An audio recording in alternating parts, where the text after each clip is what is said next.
Oi, oi, gente, tudo bem com vocês? Eu sou a Marisaura e eu, hoje, juntamente com alguns amigos meus, viemos explicar para vocês sobre o romantismo brasileiro.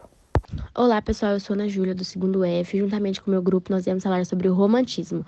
O romantismo ele foi um movimento cultural que representou a ascensão dos valores da burguesia no final do século XVIII e parte do século XIX, que foi no período quando a burguesia queria, de certa forma, dominar todos os países. Quando ele chegou ao Brasil, ele chegou na intenção pela busca da identidade nacional e o resgate das tradições e valores da cultura popular e do folclore. A primeira geração também pode ser chamada de geração nacionalista ou indianista, onde foi marcada pela exaltação à natureza, ou até mesmo de indianista, onde teve a criação do herói nacional na figura do índio.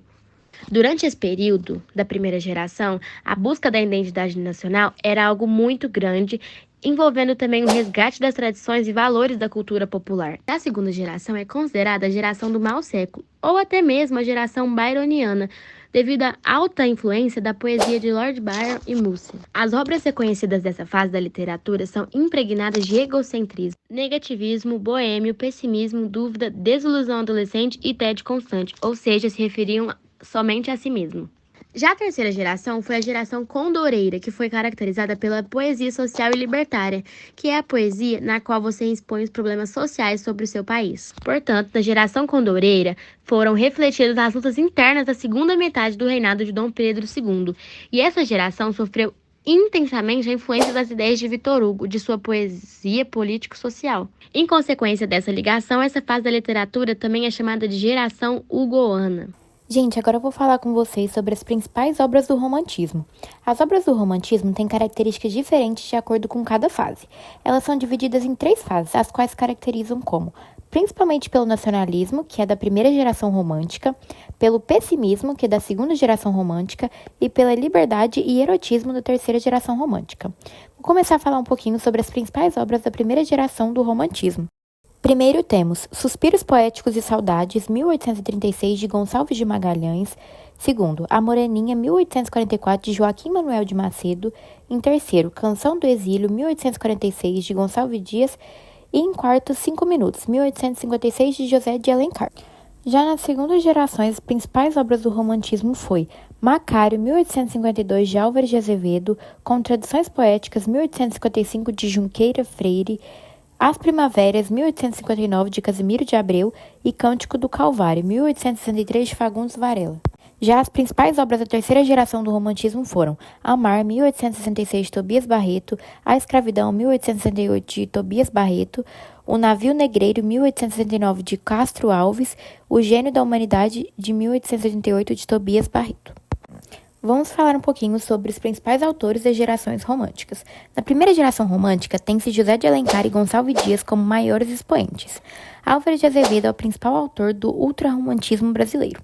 Com uma obra com forte tom abolicionista, Castro Alves é o grande nome da terceira geração do romantismo brasileiro. Oi, gente, eu sou o Gustavo e vou falar as características da geração do romantismo. No romantismo brasileiro, cada geração teve características distintas. A primeira geração do romantismo, ocorrido entre 1836 a 1852, teve o nacionalismo ufanista, a exaltação do Brasil e de sua identidade, valorizando os elementos nacionais. O indianismo, o indígena é retratado como herói nacional, o símbolo da pureza e bravura. Obras como Guarani de José Alencar são representativas. Valorização da natureza. A paisagem brasileira é descrita de forma grandiosa e idealizada, reforçando o sentimento de pertencimento e identidade. Já na segunda geração romântica, ocorrida entre 1853 a 1869, teve o mal do século, caracterizada pelo pessimismo, melancolia e uma visão negativa da vida, influenciada pela ideia do mal do século europeu. Teve o egocentrismo exacerbado, foco no eu, na expressão dos sentimentos e angústias pessoais, atração pela morte e satanismo, fascismo pelo mórbio com temas como a morte e o satanismo sendo recorrentes. Os principais autores eram Álvares de Azevedo e Casemiro. E daí entramos as principais características da terceira geração do romantismo, que também era conhecida como hugoaniana ou condoreira. A terceira geração romântica apresenta elementos pré-realistas. Seus autores privilegiam o realismo social e a crítica sociopolítica. portanto evitam a idealização e consequente fuga da realidade. Ocorreu de 1870 a 1881. Essa foi a nossa videoaula de hoje, espero que tenham gostado.